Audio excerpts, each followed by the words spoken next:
Welcome to the Course Creators Academy podcast with digital design and course creation expert, Pua Lena. Tune in for strategies on how you can use online courses to grow your business. You'll hear how impact-driven entrepreneurs are using online courses to transform lives. Now, let's get started. Here's your host, Pua Lena. What's up, course creators? Welcome back to part 2 of my conversation with Bri Leever, talking all about community for your business. Whether you have products or a service-based business, community can be so powerful and impactful for bringing your clients and customers together. I'm so pumped for you to hear this second part where we dive really deep into best practices for how to really engage and nurture your community.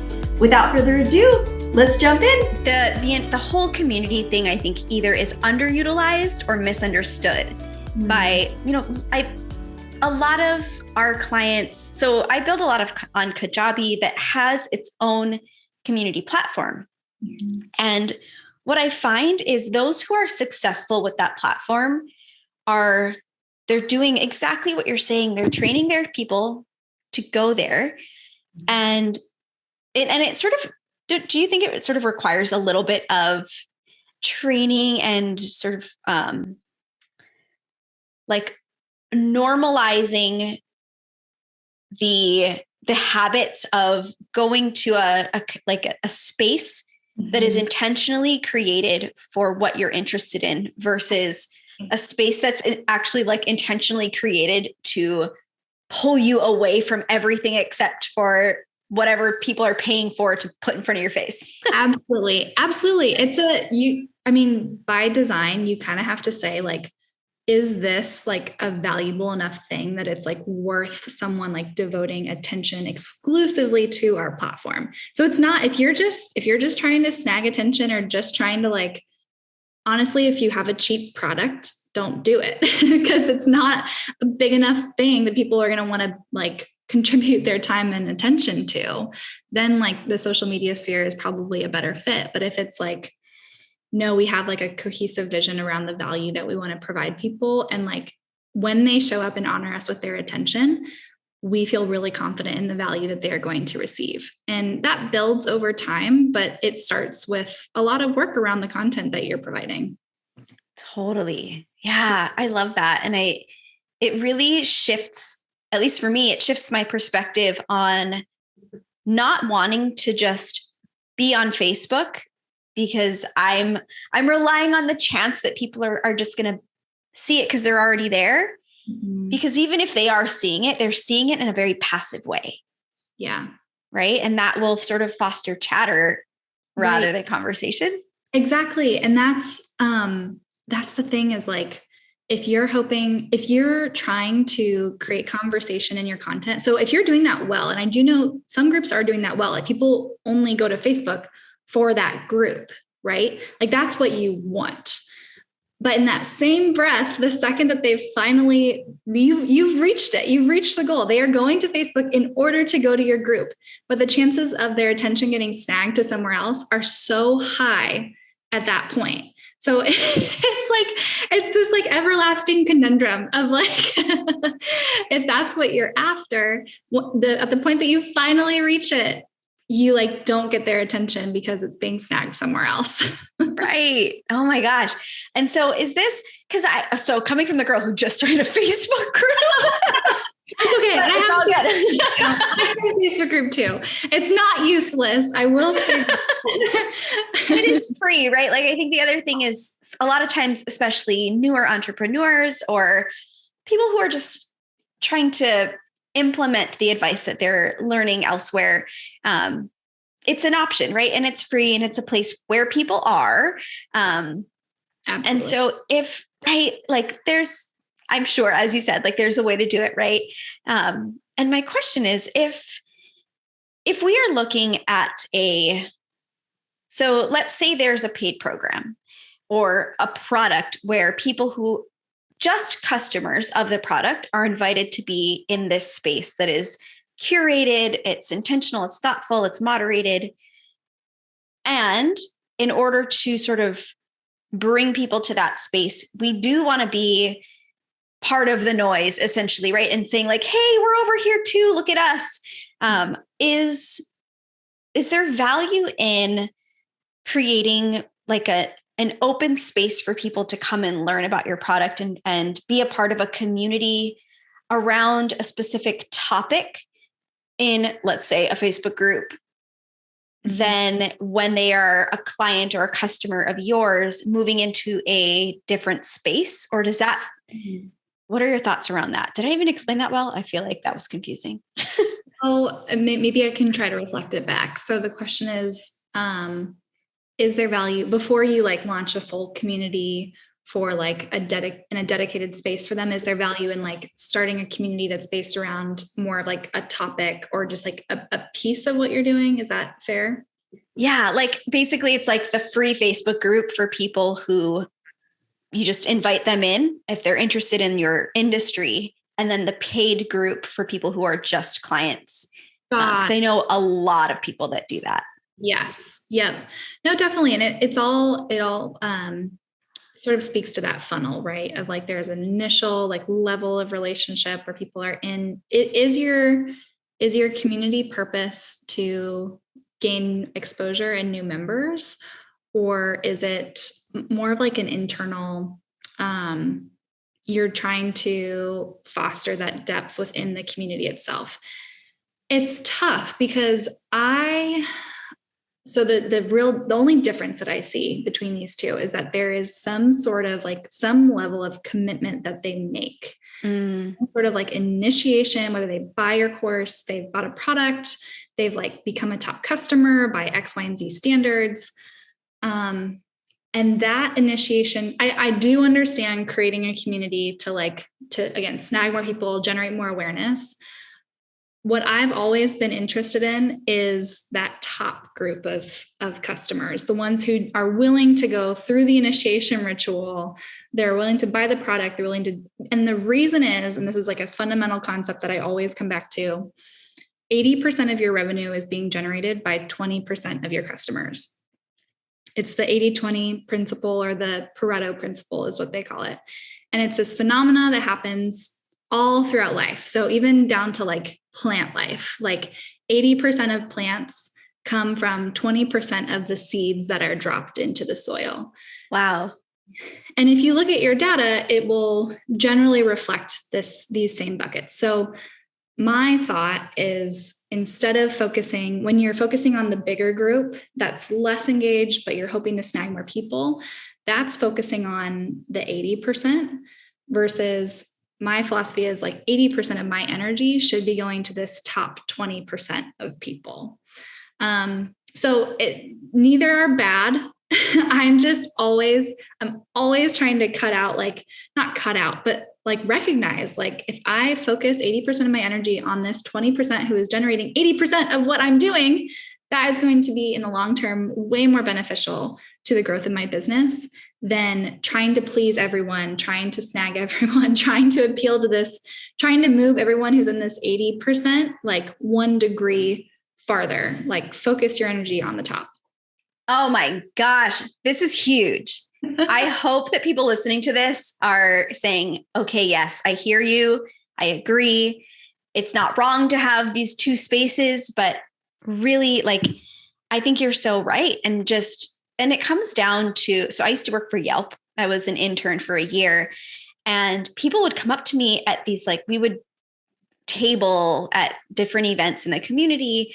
And business owners would come up to me all the time, a little 20-something-year-old intern, and say, I hate Yelp. I hate it. I'm like, I'm so sorry. Oh, I'm so sorry. Yelling at me. I didn't invent it, I promise. And like, I had a great mentor, and she trained me really well on how to respond to this. But basically, Yelp comes down to, Yelp is like the 80-20 rule. Inside the 80-20 rule, inside the 80-20 rule. It's like 80% of people will never write a Yelp review, but they use the app. Yes. 80% of people who visit your business, if you have great customer service, if you are good at what you do, provide a great product or service or whatever it is, like there's always going to be that little percentage of people that are having a bad day, you know? Yep. No, but that's exactly it. So like, okay, of the 100% of people who use Yelp, 20% are going to create a like rating. And then of that 20% who create a rating, 20% of them are going to create 10 ratings. And of the 20% who create, yes. And that Yes. is how it holds. And it's how you like slowly chip away at like really guarding your time and your priorities. And it's not that the other 80% isn't important, but it is when you pour into that 20%, it's going to foster the rest as well. Oh, that's so awesome. Yeah. I went off on a crazy tangent there. They connected. Oh my gosh. Yeah, you've had so many huge takeaways from today. And I'm curious, before we wrap up, what are some of the other platforms that you recommend aside from Facebook? Yeah, so there's like 3 kind of main community platforms right now in the space. Circle, Heartbeat, and Geneva. People also will use like Discord. I think, and they'll also use Slack. So 5 options.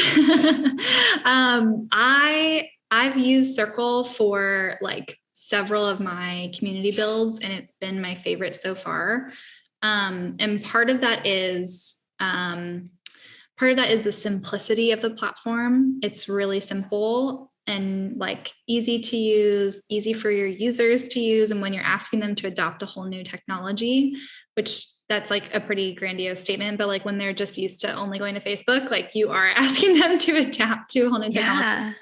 That has been really helpful. And they just got a large round of funding. So they have like a bunch of new features coming out, and I've really been impressed with them. Heartbeat is a really interesting kind of newer one on the market that integrates more live video. So you can like hop in a chat room and like do live video, or you can see on each person's profile, like where in the community they are. And it's a lot more like live and engaging and interactive if you like that mechanic. And then Geneva seems more like chat room style. It's probably more similar to like Slack and Discord. And yeah, so, I mean, there's no wrong way to do it, but there are very not thoughtful ways to do it.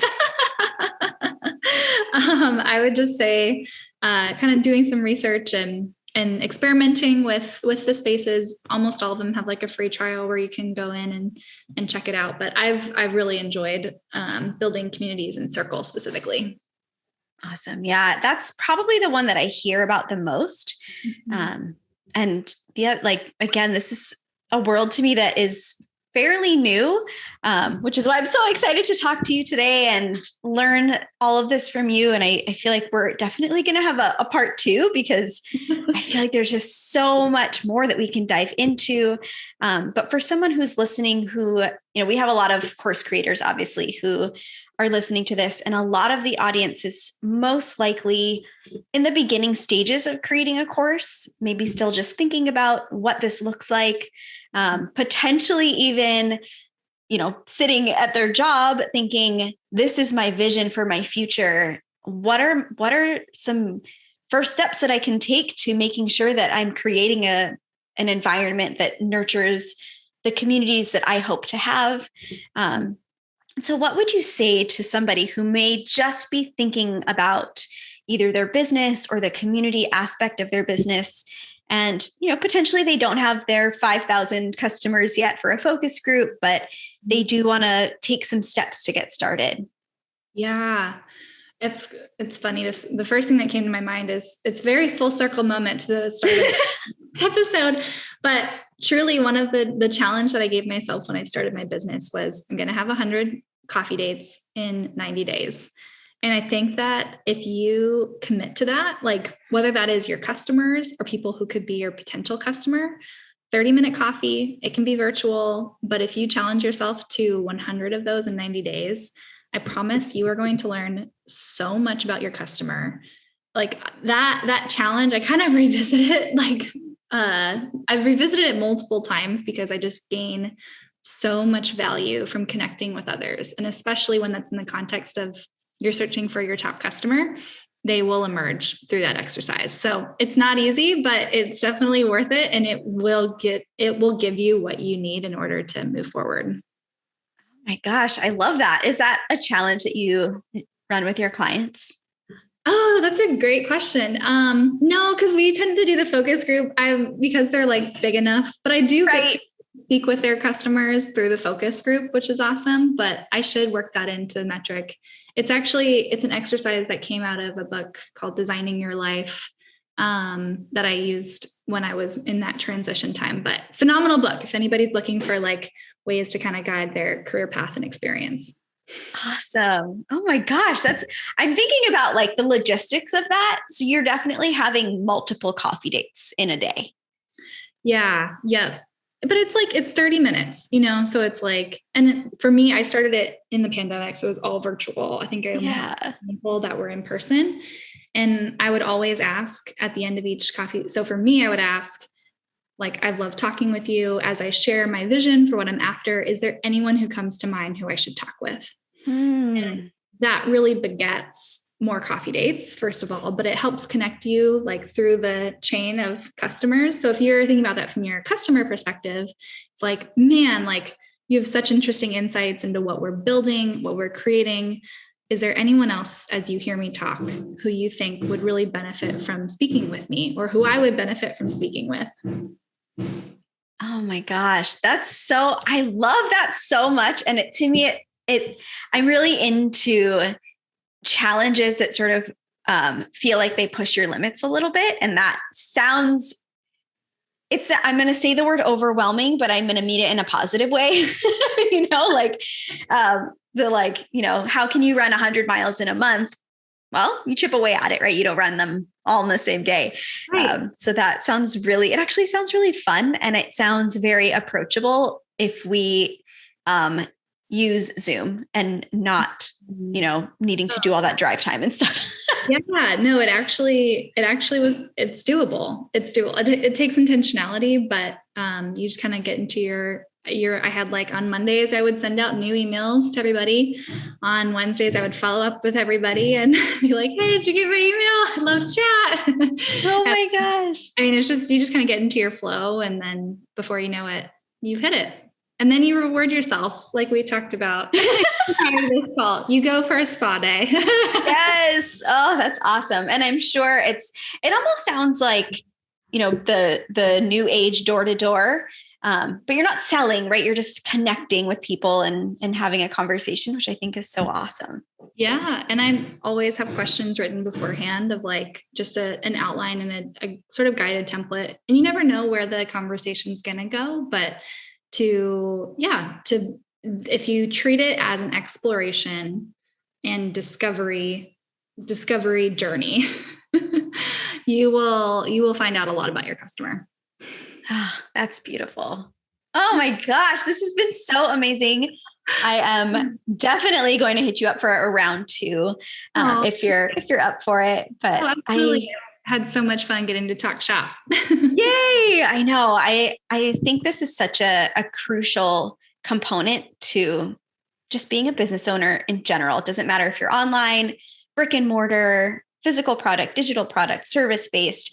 It's such I think right now people are investing in the people behind the business, and the way that whatever product or service you offer can enhance their lives in a really holistic way. And community is such a beautiful way to provide that. So thank you for doing what you do. I am so grateful to be connected with you and to have you in our communities. And is there any sort of last final thoughts or anything that you have for our audience before we hop off? Gosh. That question always puts me on the spot too. You're good. Yeah, no, I think we covered it. We covered a lot of ground today. So no specific nugget is coming to me, other than continue to feed yourself. I intake a lot of content. I'm a part of a lot of different communities. So I would say if you're thinking about creating a community, see which ones you can join that maybe overlap in your space and kind of give you food for thought. I love the book Steal Like an Artist. It's about how like nothing is original. Everyone has just repackaged in an artistic and creative way what has gone before them. So make sure that you have a lot of good content that has gone before you that you can then very creatively and thoughtfully repackage for your own purposes. So yeah. That's awesome. And where can people meet you and find out more about you and get involved with what you're doing? Yeah. So the best place is our newsletter. So emberconsulting.co is my website. That's Ember, EMBER, consulting.co. And we have a newsletter there. It's monthly right now. I'm really excited to start to amp that up a little bit more, but it's everything from thoughtful musings to like kind of DIY community elements if you're trying to build your own. So that's a great place to stay in touch. Awesome. Definitely get connected with Bri. She is, you guys know now, she is just a phenomenal human, amazing at what she does, and just so down to earth. I'm so grateful. Thank you for taking the time today. Thanks for joining us for another episode of the Course Creators Academy podcast. Join the conversation in the Course Creators Clubhouse on Facebook. And if you love this podcast, don't forget to subscribe and share the love with a 5-star review. And tag us on Instagram at pualena.co for a shout out on the next episode. And be sure to visit pualena.com for more info. Thanks again for listening.